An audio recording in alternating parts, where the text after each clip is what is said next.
Good morning, watch fans. This is Big Jim with the Big Giant Wrist coming to you from Las Vegas, talking about my watch dream sheet.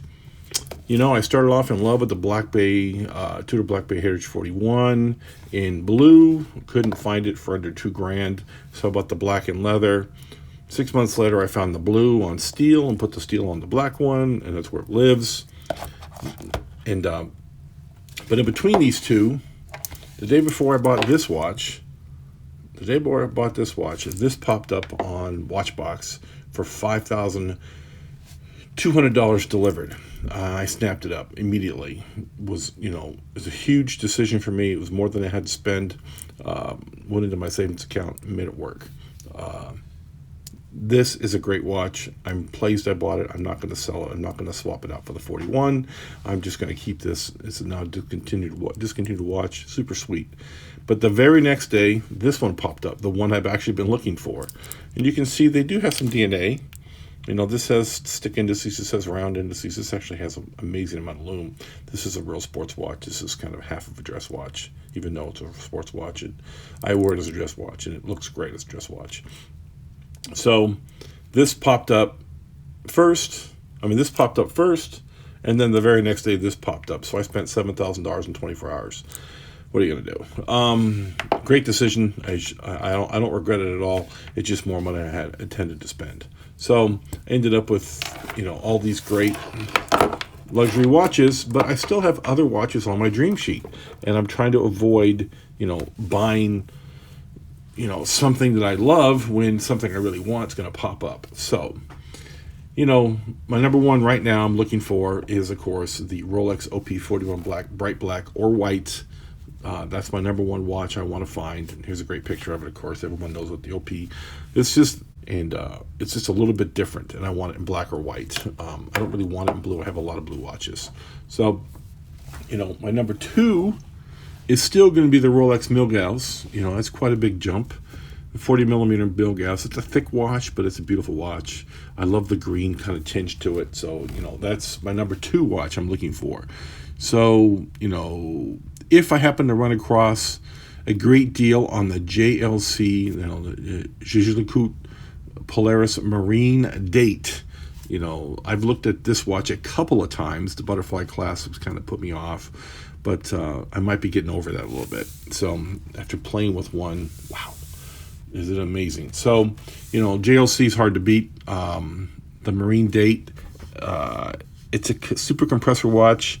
So it has the inner rotating bezel. You move with the one dial, the one stem over the other. Very, very nice watch. I don't want the Memovox version with the alarm. I want just a straight Marine Date. These are all great watches. I've been looking at the Zenith Defy Classic titanium in blue, the plain one, for quite a bit. That's a really super nice sports watch, but it's got the butterfly clasp, and I figure I ought to get one over the other, the JLC versus the Zenith. The JLC is a better watch. The Zenith's a better price, so what are you going to do? I've also been looking at the new Tudor North Flag. My buddy Random Rob just bought his, and it's a great watch. It's beautiful. It's got that nice funky yellow with the black and the power indicator. Great picture here of it. It's been on my short list for a very long time. Reasonably priced at under $4,000, and hard to find new anymore. But they're out there.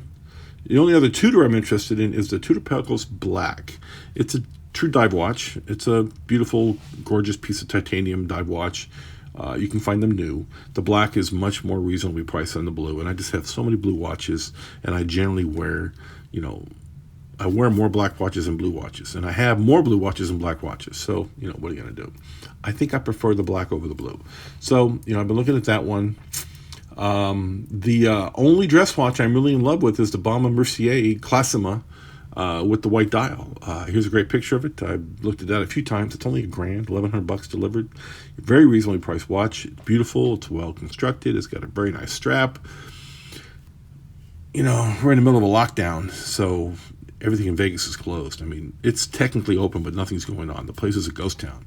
So there's nothing for me to do here. So I haven't bought a dress watch. I've been wearing my Rolex. I've got the Rolex, bought and paid for on my wrist, so I didn't buy the Baume & Mercier. But it's still on my list. The really super cool, hard to find watch is the Vasheron Constantine Overseas Chrono Stainless first generation. You see the first generation picture here. It has that nice curvature in the Vasheron Constantine. I love that. So that's the one I like. The new ones are nice, Bruce Williams. Bruce Williams just bought his Grail watch. He got a Vasheron Constantine Overseas. He got the 4500. It's a great watch, beautiful watch. Crazy prices on that watch, but good for him. I'm proud of him to be able to buy his Grail. I'm not sure any of these are my really super hot to have Grail, but these are all the watches that I really, really like. And that first gen I like more than the others. Unfortunately, finding them is really hard. They've all been sized down to baby wrists and 6 or 6.25 inch wrists. I haven't been able to find one yet. I find them sized for a 6-inch wrist for under $5,000 all the time. Found two this morning in the $5,100 range, but sized for a 6-inch wrist. So I'd have to find links. Good luck on finding a link on a 10-year-old watch. So, the last watch really on my list is a Panerai PAM 210. It's the Panerai here without the little protector over the crown. That's the one I like. It's a beautiful watch. It's the only Panerai I really like. I do like the 0730, but they're really super hard to find. I've seen pictures, I've written down the numbers, and I can't seem to find any more of them. I may have the number written down wrong, but I know if I saw it again. I believe it's the no crown guard with the small seconds hands. Beautiful watch. I just can't seem to find a picture of it. And I was looking seriously at a Breitling Galactic Unaname. I liked those watches a lot, but after watching some really detailed videos of it, I didn't realize it was 46 across. Woo! That's a big one. I know Breitling likes big watches, but man, that's a big watch. So, I might take a pass on that watch. I might just take a look at it.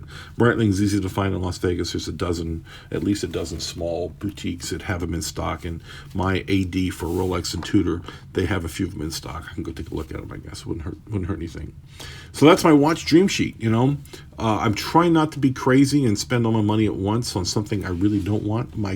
My personal Grail right now is the Rolex OP41 in black or white. Those are the two that I really want. I really want the black. I really want the black watch. I think it'll look great, next to the Tudor. I really think it'll look good next to the Tudor. This is a much more sporty watch, and the Rolex is a much more dressy watch. As you can tell the difference between the OP39 and the Tudor 41 in blue. This is a much dressier watch, and this is a much sportier watch. So I think that'll be the same thing with the 41 and the black. So that's my watch dream sheet. I hope you guys enjoyed it, and please like, subscribe, tell a friend. Please leave a comment below. What is your Grail watch? Or leave your list of Grails. I've got 8-9 watches here that are on my list. I could be happy with any 4. If I had to pick 4, it would be the OP41. It would be the North Flag, the JLC, and the Vasheron. That would be the 4 that I would put top of the list. And I nearly pulled the trigger on a Rolex Milglass Blue recently, but again, the bracelet was sized for a 6 3/4 inch, and I've already went through the problem of finding. I got this, and it was sized for a 7 3/4. It's out of the box. That's the biggest they come, and I had to find 3 links for this thing. When I bought it new, and I had to find 3 links for it, and what a pain in the butt that was. So I ended up having the watch for a week and a half, I think it was, knowing I didn't have links for it, and they were just coming and slow. I had to get them out of England. Nobody in the U.S. would sell me authorized dealer links. So I got it out of London, and a London watch dealer, he sold them to me back at the beginning of the pandemic, and I don't know, $150 for 3 links, I think it was. They're legitimate. I had them checked out. Everything's perfect.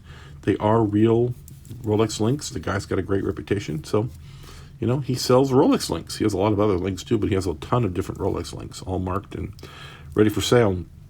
I found them on eBay, and I found some feedback on them. So, I don't want to do that again.